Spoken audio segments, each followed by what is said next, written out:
नमस्कार, आप सभी का हमारे चैनल हिंदी ज्ञान निधि पर हार्दिक अभिनंदन और स्वागत है। मैं निधि सिंह आज आप सभी के समक्ष इरावती पुस्तक में सम्मिलित द्वितीय पाठ मातामही उपनेत्रम पढ़ाने के लिए उपस्थित हुई हूँ। ये जो कहानी है, ये बहुत ही रोचक और बहुत ही सुंदर कहानी है। इस कहानी में एक नानी माँ होती हैं, जिनका चश्मा कहीं गुम हो जाता है और अपना चश्मा ढूंढने की जिम्मेदारी वो अपनी पोती को देती हैं।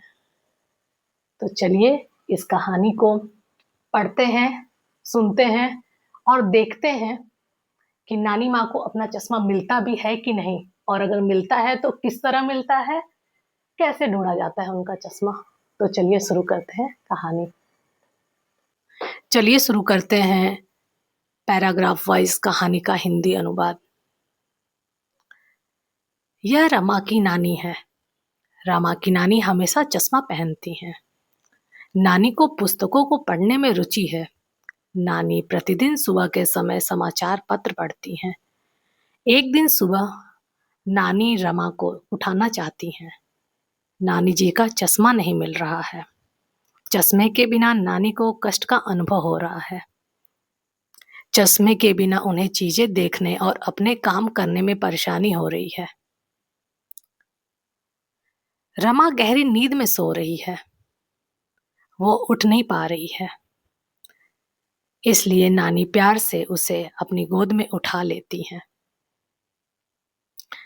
नानी रमा को अपना चश्मा ढूंढने के लिए कहती हैं। रमा नींद में ही तकिए के नीचे नानी का चश्मा ढूंढती है। शायद नानी अक्सर वहां अपना चश्मा रख देती हैं, लेकिन वहां चश्मा नहीं मिलता। नानी रमा से समय पूछती हैं। रमा जवाब देती है कि छोटी सुई 5वीं पंक्ति में है और लंबी सुई जो है वो 6ठी पंक्ति में है। नानी ने अनुमान लगाया कि लगभग 5:30 बज चुके हैं। नानी को अखबार पढ़ना था और टहलने भी जाना था, इसलिए चश्मा ना मिलने से उन्हें थोड़ी उलझन हो रही थी। रमा ने नानी के मेज पर किताबों के बीच चश्मा ढूंढा। नानी मेज पर बैठकर अखबार और किताबें पढ़ती थी।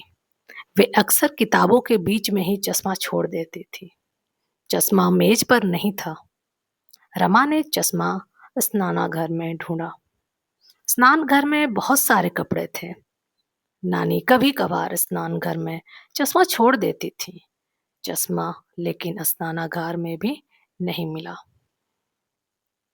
रमा ने नानी का चश्मा आंगन में ढूंढा।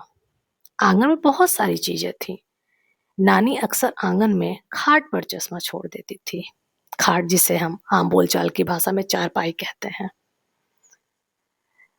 चश्मा चारपाई पर भी नहीं मिला। रमा ने दादी के ऊन के बैग में चश्मा ढूंढा। बैग में ऊन के कई गोले थे। उसमें आधी बनी हुई ऊन की वस्तुएं भी थी। चश्मा बैग में भी नहीं था। रमा ने दर्पण के पास चश्मा ढूंढा। वहां कंघियां और तेल की शीशियां थीं। नानी वहां बाल संवारने के लिए हमेशा चश्मा उतार देती थी। चश्मा लेकिन दर्पण के पास भी नहीं मिला। रमा ने अलमारी में चश्मा ढूंढा। अलमारी में नानी की साड़ियां थीं। नानी कई बार चश्मा अलमारी में छोड़ देती थी।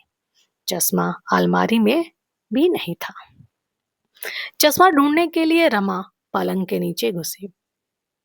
पलंग के नीचे मुनमुन बैठा हुआ था। मुनमुन के पैरों के बीच में कुछ था। वो सही से लेकिन दिख नहीं रहा था। रमा मुनमुन को बाहर ले आई। मुनमुन के साथ नानी का चश्मा भी बाहर आ गया। रमा ने जल्दी से चश्मा ले लिया।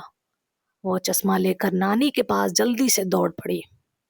नानी अपना चश्मा देखकर बहुत खुश हुई।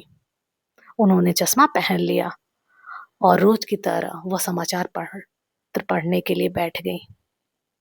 नानी ने देर तक समाचार पत्र पढ़ा। नानी ने उसके बाद रमा को घूमने के लिए बुलाया। नानी के चश्मे को रमा ने मुनमुन को पहना दिया। मुनमुन चश्मा पहनकर बहुत सुंदर लग रहा था। उसके बाद ये तीनों घूमने के लिए निकल गए। तो ये थी कहानी। आप सभी को कैसी लगी ये कहानी कमेंट में ज़रूर बताइएगा। साथ ही मैंने इस कहानी के अनुवाद के साथ पाठ्यक्रम में जो शब्दार्थ दिए हुए हैं और इस कहानी की जो मैंने अभी आप सभी को अर्थ बताया, उसको भी यहाँ मैं अपने वीडियो में सम्मिलित कर रही हूँ, जिससे आप सभी को सहायता मिल सके। और भी कोई जानकारी चाहिएगा तो मुझे कमेंट ज़रूर करिएगा। तब तक के लिए धन्यवाद। मिलते हैं नए वीडियो में।